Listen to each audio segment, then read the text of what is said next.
दोस्तों नमस्कार। दोस्तों मैं बिमल शाही आप सभी लोगों का अपने चैनल में स्वागत करता हूं और उम्मीद करता हूं कि आप लोग सब लोग स्वस्थ होंगे एवं मस्त होंगे। सभी राष्ट्रवादियों और सनातनियों से ये निवेदन रहेगा कि आप लोग मेरे चैनल को सब्सक्राइब कर लीजिए और वीडियो को लाइक एवं शेयर भी कीजिए।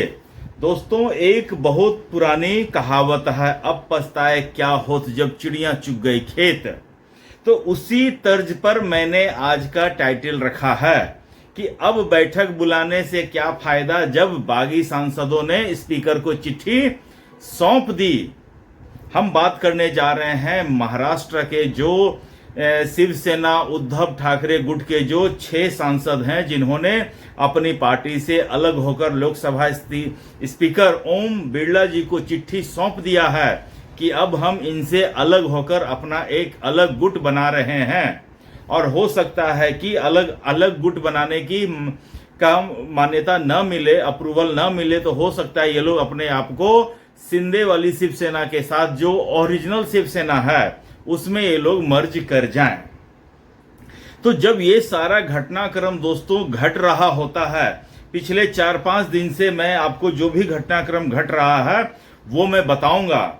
दोस्तों सबसे पहले जब ये जो खबरें थी सरफेस पर कि हो सकता है कि शिवसेना उद्धव गुट के जो हैं 6 सांसद जो हैं वो बागी हो सकते हैं, शिवसेना में विलय कर सकते हैं, तो उद्धव ठाकरे ने मातोश्री में एक जो है बैठक बुलाते हैं और उस बैठक में सिर्फ 5 सांसद 4 ही पहुंच पाते हैं। 3 जो अभी ओरिजिनल हैं, इनके अलावा एक और पहुंचते हैं। उसके अलावा जो 5 सांसद हैं वो बैठक में नहीं जाते हैं और वो वर्चुअली ज्वाइन करते हैं उस मीटिंग को। और उस मीटिंग में ऐसा कहा जाता है, उस मीटिंग में मैं तो नहीं था, लेकिन उस मीटिंग में जो थे संजय राउत, वो कह रहे थे मीटिंग खत्म होने के बाद कि नहीं, सारे सांसद जो हैं हमारे साथ हैं और ये कहीं नहीं जा रहे हैं। लेकिन फिर ऐसा अचानक क्या होता है कि नेक्स्ट डे, इस मीटिंग के खत्म होने के नेक्स्ट डे ही ये सारे सांसद रातों रात चार्टर्ड प्लेन से दिल्ली आते हैं और अगली सुबह लोकसभा स्पीकर ओम बिरला जी से मिलने का समय मांगते हैं और अपने जो है बागी होने का या अपने शिंदे गुट में शामिल होने का या अलग गुट बनाने का लेटर जो है स्पीकर जी को सौंपते हैं। इसके बाद दोस्तों जो शिवसेना उद्धव जी के जो गुट के जो नोटी आदमी हैं संजय रावत, वो अनिल देशमुख और अरविंद सावंत के साथ एक मीटिंग करते हैं और एक प्रेस कॉन्फ्रेंस करते हैं और उस प्रेस कॉन्फ्रेंस में बाकायदा इन 6 सांसदों को गाली देते हैं। वो ऐसी गाली थी जो मैं अपने सोशल मीडिया नेटवर्क पर डाल ही नहीं सकता हूं, बोल ही नहीं सकता हूं। और संजय रावत की बेशर्मी देखिए, वो कह रहा है, मीडिया वालों कह रहा है कि इसे काटना मत, ऐसे एज इट इज चलने देना। अपने सांसदों को बेईमान कहता है और कहता है कि इन लोगों ने 15-15 करोड़ रुपए लिए हैं, उधर थैला मिला है, बाद में एरोप्लेन का टिकट मिला है और उसके बाद ये लोग दिल्ली आए हैं।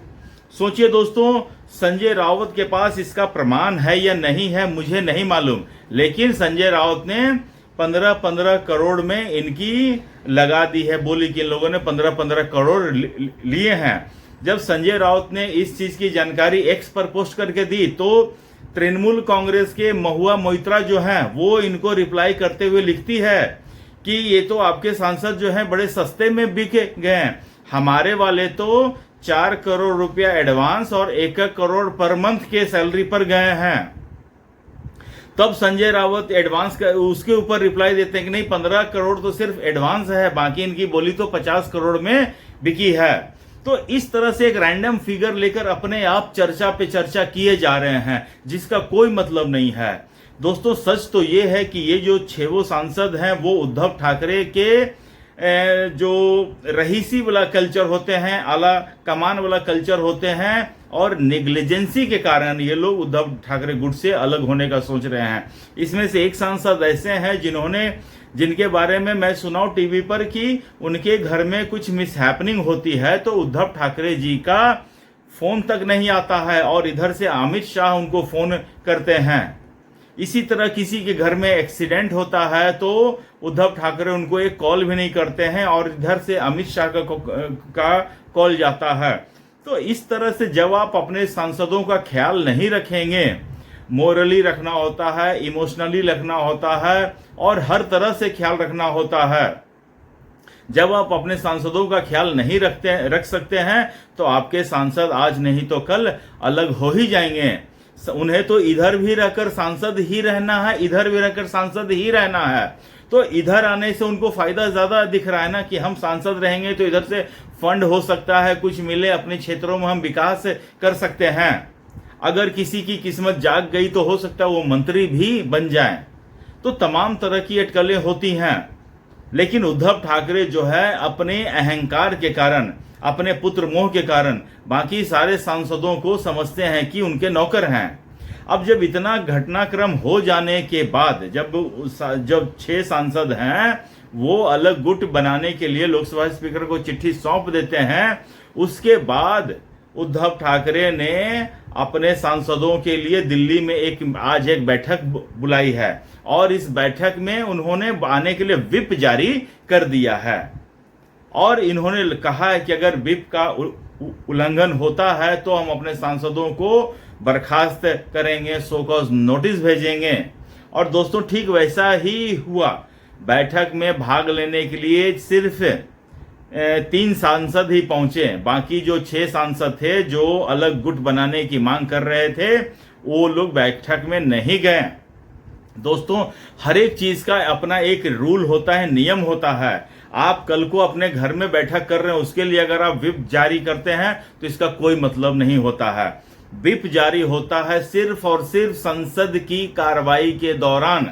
अगर आप अपने सदस्यों की प्रेजेंस वहां कंपलसरी चाहते हैं तब व्हिप जारी करना होता है। ऐसा नहीं कि कल हम नाश्ते पे जा रहे हैं तो हम व्हिप जारी कर देंगे कि भाई सबको साथ में चलना है नाश्ता करने के लिए, ऐसा नहीं होता है। तो इन लोगों ने व्हिप जारी किया है। इन लोग जो हो सकता है सो कॉज नोटिस भेजेंगे, फिर बर्खास्तगी करेंगे, ताकि ये लोग कोर्ट में ये क्लेम कर सकेंगे कि देखिए हम तो बर्खास्त कर चुके हैं, लेकिन फिर भी इन लोगों को अलग गुट की मान्यता कैसे मिल सकती है। मुझे लगता है कि ये लोग जो भी एक्शन ले रहे हैं काफी देर से ले रहे हैं। तो इन लोगों को तो समझ में ही नहीं आ रहा कि हमको करना क्या है। उनके जो मन में आ रहा वो कर रहे हैं, जो कि यूजलेस से किसी भी कीमत पर ये सही स्टेप नहीं है। तो दोस्तों मैं कह रहा हूं, मेरा कहने का मतलब क्या है? मेरा कहने का मतलब ये है कि जो भी सांसद, आपको अगर पता चल गया था कि ये लोग जा रहे हैं छोड़ के, तो आपने हर संभव उन्हें मनाने का प्रयास क्यों नहीं किया? आपने मीडिया से निकलकर ये क्यों कह सकते हैं कि हमने इनको बहुत रोकने का कोशिश किया, लेकिन जिनको जाना है वो तो जाएंगे ही, जाने वाले को थोड़ी ना रोक सकते हैं। दोस्तों ये चीज जानते हैं, मैं बहुत दिनों से देख रहा हूं, असम के चुनाव के समय से देख रहा हूं, असम के सिटिंग एमपी जो हैं वो कांग्रेस छोड़कर बीजेपी में ज्वाइन करते हैं और इससे पहले वो उनके गौरव गोगोई से जाकर मिलते भी हैं, लेकिन वो रोक नहीं पाते हैं। इसी तरह तृणमूल कांग्रेस के इतने सांसद, इतने विधायक उनके पास से चले गए, लेकिन वो उनको रोक नहीं पाए। आम आदमी पार्टी से 10 में से 7 सांसद छोड़ के चले जाते हैं, उनको रोक नहीं पाते हैं। अरविंद केजरीवाल को खबर ही नहीं है कि उनके सांसदों के बीच में कौन सी खिचड़ी पक रही है। वैसे केजरीवाल दिन भर टीवी पर बकवास करता रहेगा कि हमारे सांसद को कॉल आ रहा है, पैसा ऑफर हो रहा है, ऐसा हो रहा है, वैसे हो रहा है, लेकिन जब असली में होता है, ऑपरेशन होता है, तो केजरीवाल को पता ही नहीं चलता है। इससे दोस्तों सोच लीजिए कि ये जो विपक्षी दल के नेता हैं इनको अपने दल पर कितनी पकड़ है। आप सोचिए, आम आदमी पार्टी ने राघव चड्ढा को उपनेता के पद से हटाकर जो उनके जो एक मित्तल साहब थे, अशोक मित्तल को उन्होंने उपनेता बनाया। और जब राघव चड्ढा गए तो खुद तो गए हैं, उनके जो नए उपनेता थे अशोक मित्तल उनको भी लेकर गए। मतलब केजरीवाल को अंदाजा ही नहीं है कि क्या खिचड़ी पक रही है। ऐसा दोस्तों हालत है।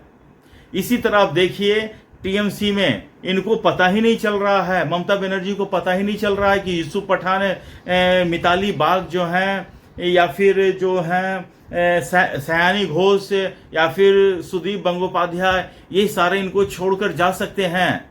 They don't have control on their leaders. अब देखिए दोस्तों, अब समाजवादी पार्टी की बारी है। इनको भी नहीं चल रहा है पता कि इनके साथ क्या होने जाने वाला है। तो दोस्तों, यही मैं कहना चाह रहा हूं कि जब आपके सांसद आपके पास हैं तो इनका भरपूर ख्याल रखिए, ताकि विषम से विषम परिस्थितियों में भी ये आपको छोड़कर जाने के बारे में न सोचे। और जब आप अच्छी परिस्थिति तो सवाल ही नहीं होता है। लेकिन ये उद्धव ठाकरे, ममता बनर्जी, कांग्रेस, या फिर अखिलेश यादव, या फिर तेजस्वी यादव, इनको पता ही नहीं है। इनको पता ही नहीं है कि जमीन पर हो क्या रहा है। तभी तो कहते हैं ना, इनके पैरों तले जमीन नहीं है। और मजे की बात यह है कि इस बात का इनको यकीन नहीं है। दोस्तों, आप मुझे कमेंट करके बताइए कि क्या सचमुच इन नेताओं को रियल ग्राउंड रियलिटी के बारे में पता नहीं है? कमेंट करके बताइए और अपना ख्याल रखिए, स्वस्थ रहिए, मस्त रहिए। तब तक के लिए नमस्कार, बाय।